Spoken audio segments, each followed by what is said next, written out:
a Myers 2 horsepower grinder pump with he said it's an axial Axial cutter.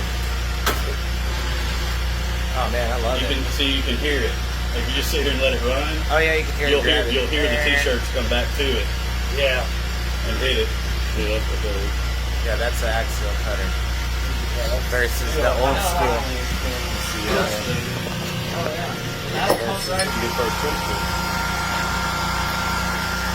So how much pressure will this pump produce? I see you got a gauge up there on that stainless. So it pounded that gauge right up to 50 with no problem. Yeah, no, the standard version shuts off at 138. High head will go up to 185. So this is a double seal pump.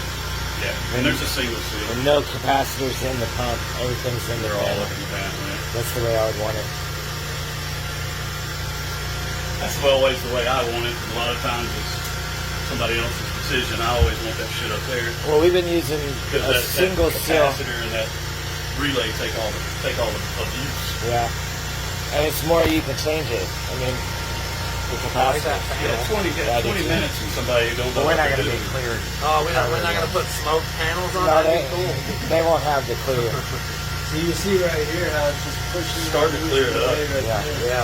Well, you can see what it's Starting to clear it up. Yeah. put over here. Oh, yeah. That's a whole lot of towel. Look at it. We pull towels and bandanas and tampons and needles and Dude, this thing, all kinds of stuff out of grinder pumps. And that shit's impressive. this is all cloth, so it's not even meant to break down like, heavy duty toilet paper is.